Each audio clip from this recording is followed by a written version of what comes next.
Bon les gars, on a pas mal de gens qui nous posent des questions depuis quelques temps maintenant, même avant qu'on fasse YouTube, Instagram, etc. Donc ça va être la seule vidéo YouTube du mois d'août. On est désolé, mais bon, on vient de commencer. Donc on n'a pas pu prendre nos dispositions. Et donc pour la dernière vidéo, il a tout simplement eu l'idée de faire simple, me poser des questions tout simplement sur moi ou l'Automobile Paris. Alors là, ça en amènera d'autres peut-être. Donc bah voilà les gars, hein, ça part.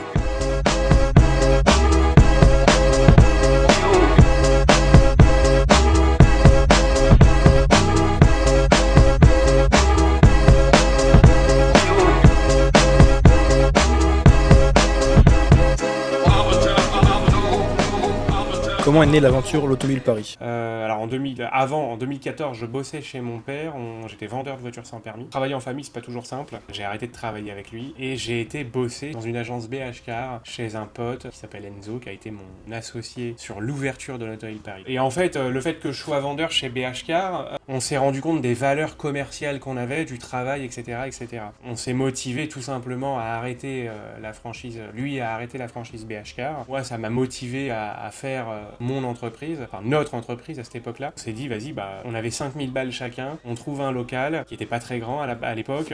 Il n'y avait pas toutes ces agences, Simplicicar, Transac Auto et tout. Mais il n'y avait pas de trucs, il n'y avait pas trop de garages spécialisés voitures sport prestige. Déjà, dans le Valois, il n'y en avait pas beaucoup. Ceux qui avaient, ils faisaient de l'achat-vente, ils faisaient pas du dépôt-vente. Et nous, on est arrivés, on n'avait pas d'oseille. Hein. On a fait à la démerde, on va dire. C'est motivé à deux et en 2 temps 3 mouvements, en fait, on n'a pas fait d'études de marché, on n'a rien fait. Et des fois, en fait, c'est pas plus mal de le faire comme ça, je pense, ça évite de se poser plein de questions et de se mettre des freins. Donc, c'est né comme ça, c'est vraiment, ça s'est fait, la rencontre de 2 potes dans le business et on a lancé l'Automobile Paris à l'arrache avec 5000 € chacun.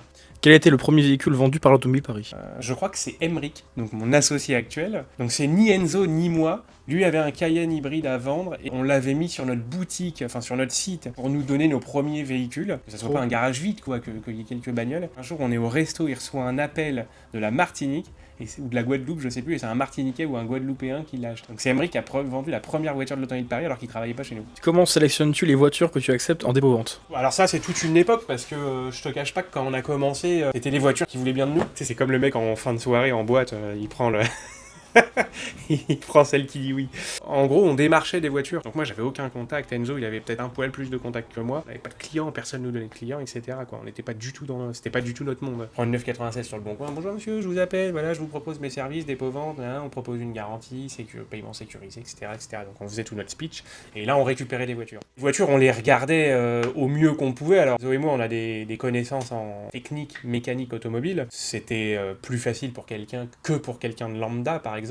Genre toi, je pense, c'est sûr même, GNZ ils y connaissaient rien. On se penchait en dessous, on ouvrait les capots, on voyait si la voiture était à peu près propre, on regardait les vis, les dates de phare, les dates de feu si on pouvait. On ouvrait, on levait la moquette de coffre, voir s'il n'y avait pas de traces de choc, pareil pour les ailes à l'avant. On essayait de regarder les jours entre les éléments de carrosserie. Tu regardais sur le tableau de bord s'il n'y avait pas un endroit où l'airbag il aurait pu être changé ou décousu, ou le volant, tu vois, il y avait des différences de couleurs et tout. À l'époque, il n'y avait pas d'histovec, il n'y avait pas de car vertical, il n'y avait pas tout ça. Et en réalité, on n'a pas eu beaucoup de problèmes. Et après, on a grandi et à aujourd'hui, on va parler de maintenant, on vend beaucoup plus de voitures, donc forcément, on a plus de retours. Et puis, on contrôle les véhicules. Si on peut, dès que le véhicule arrive chez nous, comme ça, au moins, si c'est une merde, ou s'il y a des choses à prévoir, on peut le prévoir et on le met pas en vente tout de suite. Si on peut pas, bah, on le met en ligne, on le contrôle entre le moment où il est en ligne et le moment où il y a un bon de commande, et parfois on peut vraiment pas, et là c'est un peu chiant de travailler comme ça, mais bon, vaut mieux le faire comme ça que de pas les contrôler. Il y a plein de garages qui les contrôlent pas du tout, plein de garages qui les contrôlent pas du tout. Alors, on attend qu'il y ait un bon de commande, quand il y a un bon de commande, le client nous dépose le véhicule, et là on contrôle et on regarde ce qu'il y a à faire exactement. Donc ça nous permet de bien contrôler les voitures, du style, tu vois des plaquettes qui sont à, je dis pas, je dis une connerie, mais qui sont à 60% d'usure. Enfin, tu vois un amortisseur qui suinte un petit peu, tu peux le prévoir et dire à ton client, attendez, par contre il y a un amortisseur qui fuit, léger. Et voilà, après tu composes avec ce que tu as entre le vendeur et l'atelier, on va dire. Quelle est la voiture la plus rare, la plus insolite ou la plus exceptionnelle qui soit passée entre tes mains?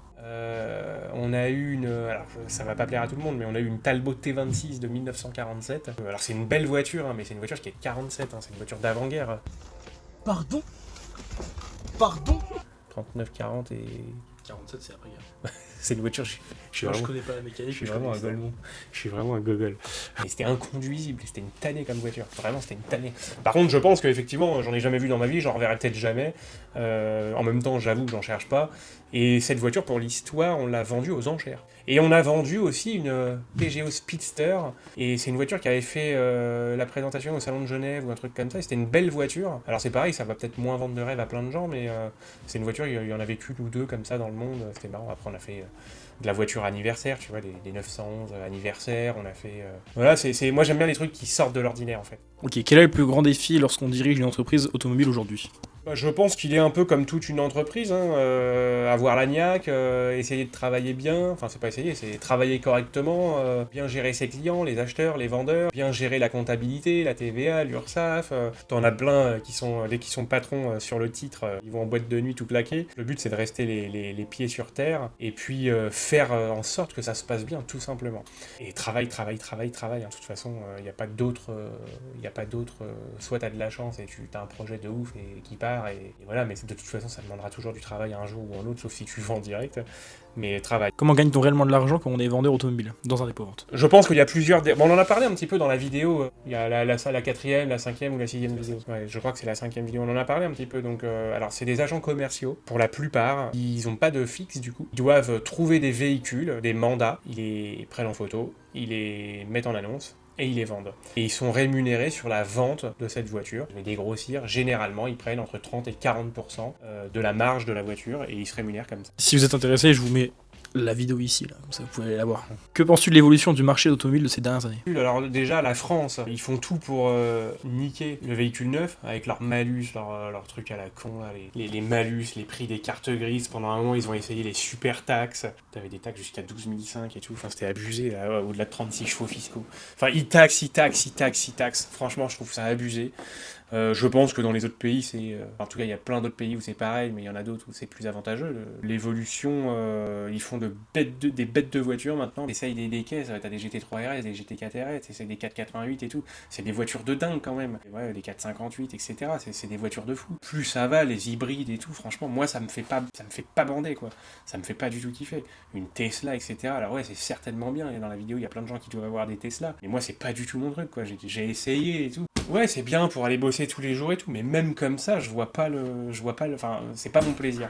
Si tu devais investir dans une seule voiture aujourd'hui, laquelle choisirais-tu et pourquoi? Je sais pas, c'est des tendances, là aujourd'hui, ce qui pète c'est les Ferrari, tu regardes les F12 TDF, les 488, les Pista, enfin plein de trucs, tu vois, les 458, les versions un peu spéciales Ferrari, ça pète, les RS ça pète, tout ce qui est un peu produit spécial, on va dire, un peu limité, etc. Après, ça a toujours été, hein, tu regardes les Delete 7RS, à un moment ça valait un truc de ouf, je pense que ça a baissé en prix, je suis pas sûr de ce que je dis. Donc je pense qu'il y a une histoire de mode et il y a aussi une histoire de on verra plus telle ou telle voiture à cause des nouvelles réglementations. Moi, mon avis à moi, c'est un V10 boîte méca, un V8 boîte méca, un V12 boîte méca, je pense qu'il y en aura quasiment plus. Quoique je crois que Ferrari veut refaire une boîte méca, si je dis pas de bêtises. C'est une boîte méca, mais c'est une fausse boîte méca. C'est une fausse boîte méca? Ils ont fait une boîte méca où en fait c'est une auto, ça te donne un embrayage, tu peux passer les vitesses vraiment comme. En fait c'est un simulateur.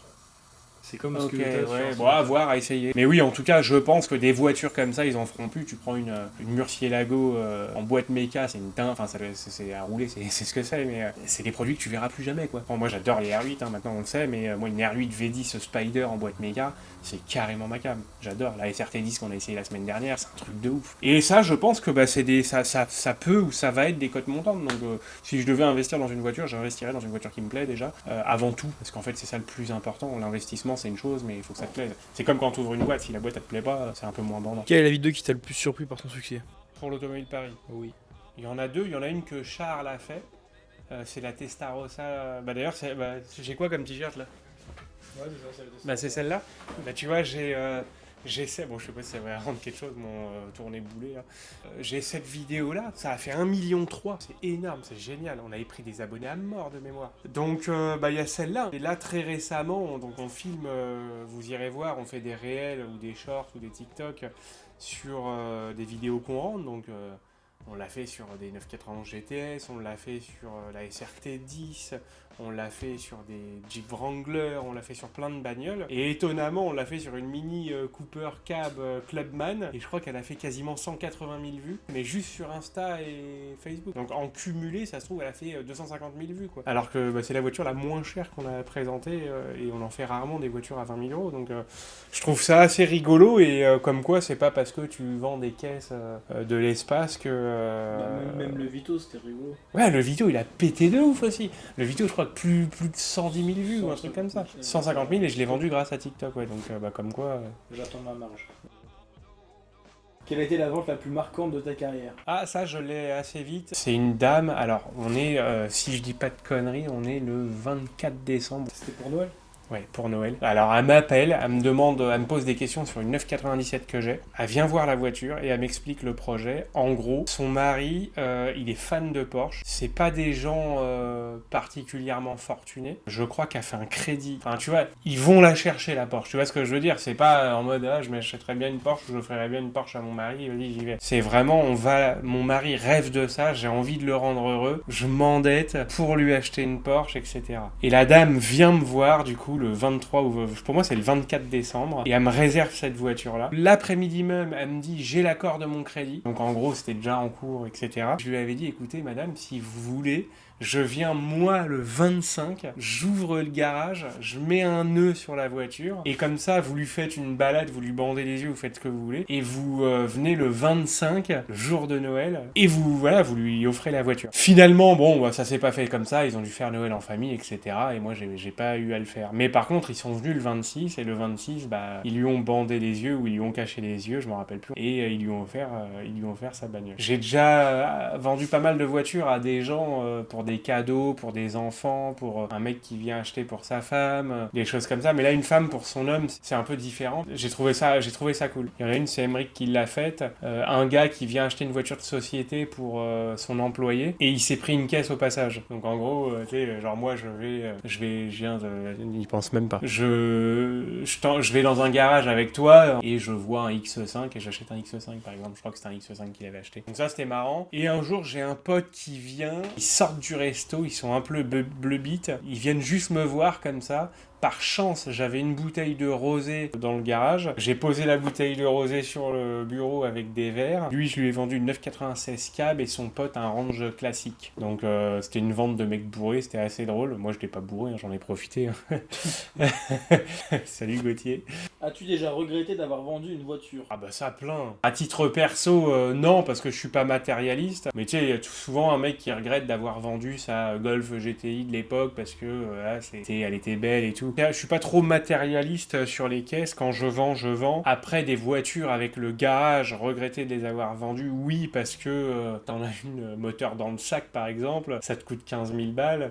Bah tu te dis merde, j'aurais pas dû la vendre. Bah tiens, je viens juste de recevoir un message de William, c'est un voisin de bateau à moi, je l'appelle comme ça. Je lui ai vendu une RS4 B7, la voiture vraiment clean, on l'a mis sur le pont, elle était neuve. Franchement, vraiment clean, tu vois, les voitures on les contrôle et tout, on les regarde, et en plus de ça, les RS4 B7 on les connaît, et en plus de ça, c'est un gars que je connais, donc et en plus c'est un voisin, donc tu vois, c'est facile pour lui de venir me faire chier si elle est en panne. Et lui, putain, alors il l'a passé à l'éthanol, donc on en parlait dans une vidéo d'ailleurs, on s'est fait fumer aussi sur TikTok on a mal fait notre vidéo et du coup on s'est fait défoncer. Mais il l'a passé à l'éthanol, ça a engendré des pannes, en tout cas des frais. C'est pas qu'il est passé à l'éthanol, c'est que la carto a été mal faite dès le départ. Il y a eu un problème dans le passage à l'éthanol, le kilométrage, il y a eu tout un tas de paramètres qui a fait que ça s'est pas hyper bien passé, cette conversion à l'éthanol. Et en fait, cette voiture-là, donc déjà je lui livre, il vient la chercher ici, il crève en sortant de l'autoroute à l'Isle-Adam. En gros, il a fait 10 minutes de route, il crève. Les pneus étaient propres et tout, le pneu s'est arraché sur tout le long. Tu te dis, mais j'ai presque jamais vu ça de ma vie.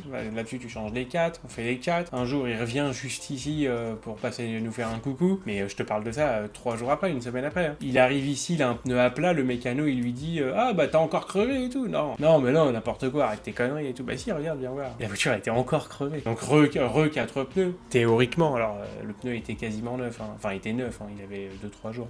Donc il a refait changer qu'un pneu, mais c'est la poisse quand même. Grave la poisse avec cette voiture-là. Quelle est la plus grosse perte financière que tu aies subie? Ça fait mal, ça c'est remue le couteau, ça. Bah, il y en a plusieurs, hein, j'ai envie de te dire, malheureusement, dans notre métier, j'ai dû taper un moteur, je dirais en 2018 ou 19, ça m'a coûté un peu de sous. J'ai eu un moteur de Panamera à 20 000 euros, ça fait un trou au cul. J'ai mon ancien comptable qui a déménagé je sais pas où et qui a complètement abandonné mon dossier, enfin mon entreprise dans la gestion comptable. Du coup, c'est une alternante qui s'occupait de nous, elle a télédéclaré la TVA, mais elle nous l'a pas fait payer sur plusieurs années. Donc on a eu un rappel de TVA, mon pote, t'as pas envie de le faire en vélo. C'est pas ça On s'en fout, ça marche. c'est pas ça la phrase, mais c'est drôle. Alors aujourd'hui on est à jour, mais franchement là ça nous a fait un vrai trou au cul, surtout qu'on venait juste d'acheter le bâtiment. Et alors là il y en a plein qui vont dire ouais mais normalement tu contrôles et tout. J'ai ouvert quand j'avais 24 ans, donc j'ai appris sur le tas, hein. Donc désolé les gars de pas avoir la science infuse sur la gestion d'entreprise, mais ça va, je pense qu'on s'est pas trop de mal démerdé sur ces 10 dernières années. Ah, petit klaxon. Ta gueule! On a pris cher quand même, hein, on a pris cher. Hein. Et on a un ancien collègue qui nous doit un peu de pognon et... Ils sont vraiment cons à côté. Hein. Et on a un ancien collègue qui, c'est très dommage parce que c'était un ami, voire un grand frère pour nous. On lui a donné plein de chances de faire des choses avec nous, chez nous, avec notre nom. Il a mal travaillé, alors ça arrive hein, de faire des erreurs, la preuve, j'en ai fait une juste avant que j'ai expliqué, j'en ai fait d'autres d'ailleurs. Il a mal travaillé, il nous a mal représenté et en plus de ça, il nous doit pas loin de 15 000 balles. Donc ça c'est un trou aussi, tu vois. Si tu fais 20 000 plus 15 000 plus la TVA et tout, ça fait une belle 4,80 litres pistage en ce moment. Quel est le plus gros risque dans le métier de marchand automobile? Le métier de marchand automobile tout court. Vendre des voitures d'occasion. Non, bah ça, le plus gros risque, déjà faut faire hyper attention à comment est gérée la compta, ça c'est hyper important. Toi, il faut que tu aies l'œil, c'est obligatoire. Il faut que c'est dans toutes les boîtes en soi. Oui, complètement, mais c'est un rappel. Donc, bien faire attention à la comptabilité, bien faire attention à tes dépenses. Ton chiffre d'affaires, c'est pas ton résultat. Bien faire attention à tes équipes qui récupèrent pas des grosses bouses pour les vendre. Moi, j'ai des vendeurs qui sont passés par chez moi, qui ont favorisé leur business, leur entrée d'argent et leur pognon par rapport à la qualité de ce qu'ils ont pu vendre. Un gars qui peut vendre 100 bagnoles chez moi, si moi je fais pas assez attention, bah sur les 100 bagnoles, il y en a peut-être 20 que moi je les aurais contrôlées, j'aurais dit non, et lui il se dit ah vas-y ça fait 1000 euros de plus à la fin du mois, je les vends, tu vois. Et c'est difficile d'en vouloir parce que bah je pense qu'il y a plein de gens qui le feraient comme ça, mais moi je trouve ça pas carré, mais c'est de ma faute, hein, c'est mon entreprise, c'est nous qui aurions dû plus, on aurait dû plus contrôler. Donc, où aimerais-tu voir l'Automobile Paris dans 5 ans? En bourse, côté en bourse. On aura des actions quand on est... Toi, t'auras que dalle. Sauf si je perce pendant le mois d'août. Ah ouais? Ouais. Ah, tu vas te reposer, tu vas te dorer la pilule. Là. Ouais, je vais un peu me dorer la pilule. Dans 5 ans, bah écoute, déjà, j'espère qu'on sera toujours aussi heureux d'être là, c'est important. J'espère qu'on aura plein d'abonnés sur YouTube, parce que c'est un nouveau projet qu'on lance, et en réalité, c'est mon projet principal du moment, au-delà de la gestion. Désolé les gars, la caméra a surchauffé. Si tu pouvais donner un seul conseil à quelqu'un qui rêve de travailler dans l'automobile... Ouais, tu me fais... Attends, merde, je sais même plus ce que j'ai répondu, le temps de mettre la caméra au congèle et tout. Soit, de toute façon, bien travailler, mais ça marche dans tous les métiers. Donc, sois honnête, travaille dur. Crois pas que quand t'arrives dans l'automobile, tu peux te glander les couilles et prendre du pognon, ça marche pas comme ça. Donc, le matin, tu te lèves. Hein. Si tu comptes tes heures ou si tu te dis, le midi, j'ai une pause, machin... je vais manger, je vais ceci, bah non, en fait, faut jobber. Le soir, bah si tu dois répondre à des mails, tu réponds. Après, être sympa avec les gens, être honnête, être droit, et si tu veux faire de la vente, ça s'invente pas comme ça, hein, faut être un finisher. C'est-à-dire que quand t'as des gens qui viennent voir une voiture, bah faut conclure. Si c'est pour juste montrer des voitures à des gens, ça sert à rien. Il faut que ton taux de transformation, il soit élevé, sinon ça sert à rien. Enfin, c'est pas que ça sert à rien, sinon tu seras pas performant, tout simplement. Mais bon, de toute façon, si t'es honnête et que tu aimes le commerce et que tu es bon en commerce et que tu t'en donnes les moyens, j'ai envie de dire, que ce soit dans la voiture, dans la moto, dans le bateau ou dans autre chose, ça fonctionnera. Et enfin, dernière question, quel message aimerais-tu laisser aux personnes qui suivent l'Automobile Paris depuis toutes ces années? Oh, belle question. Vous êtes tous des enfoirés. Non, c'est pas vrai. Non, merci à tous déjà. Alors déjà, merci à toutes les équipes que j'ai pu avoir, parce que l'équipe en 2016, c'était une équipe. Ça a changé tout au long de la vie de l'Automobile Paris, les gens qui ont travaillé avec moi. Donc merci à tous ceux qui ont travaillé ici et qui ont contribué au développement de l'Automobile Paris. Merci à tous les clients qu'on a pu avoir, que j'ai ou que j'ai plus d'ailleurs, parce qu'il y a des clients qu'on a certainement perdus et c'est normal, qui nous ont fait confiance. Vous êtes les bienvenus si un jour vous avez besoin. Et merci maintenant à tous les gens qui nous rejoignent sur les réseaux et ceux qui nous suivent depuis le début et les amis, parce que forcément, des fois il y a des endroits où j'ai pas pu aller parce que je bossais ou des choses comme ça. Tous les gens qui nous ont soutenus tout simplement. Donc un grand merci général et puis restez branchés parce que maintenant vous allez voir plus de contenu de notre part sur les réseaux. Et merci pour cette vidéo là. Si vous êtes arrivé jusque là déjà, c'est que j'ai pas été trop chiant. Je pense que la vidéo va être un peu chiante. Je vais peut-être essayer de filmer mes vacances. Peut-être qu'on arrivera à en tirer quelque chose. Peut-être qu'on le mettra un bout dans la prochaine vidéo. Selon ce que je fais, si c'est cool, si c'est pas cool. Si c'est intéressant, on publiera peut-être un passage, on verra. N'oubliez pas, on fait gagner un Mondcase 125 aussi, donc ça, il faut de toute façon être abonné à YouTube, il faut de toute façon être abonné à Instagram. N'oubliez pas, on part en Corse en septembre, on part avec les Mondcase 125, on en a 8, on va dormir dans des tentes en mode sac à dos, de slip pour les vacances, et voilà, un peu à l'aventure. Raph n'a pas de Mondkey, donc j'en achète un pour Raph, pour qu'il puisse le faire, et au retour de Mondkey... Et au retour de vacances, on va faire offrir ce Mondcase 125 à l'un d'entre vous. On sait un peu plus comment ça va se passer, tout simplement. Il faudra acheter des t-shirts l'Automobile Paris. Vous pouvez regarder, le site est déjà en ligne. Donc vous allez sur l'automobileparis.com. Ça sera en description. Vous allez dans notre boutique. Le site est pas fou, on va l'améliorer. Mais en tout cas, vous pouvez déjà commander un t-shirt.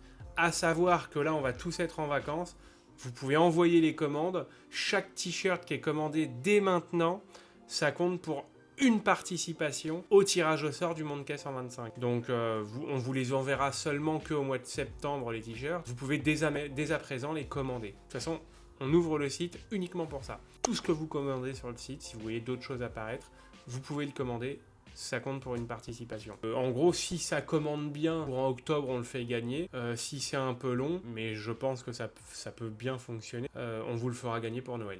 Ou alors, si ça fonctionne bien, on en fait gagner un et on en fera gagner un pour Noël, parce qu'on est des ouf. Aventador pour Noël, je m'en bats les couilles. Abonnez-vous les gars, c'est hyper important, je vous le rappelle.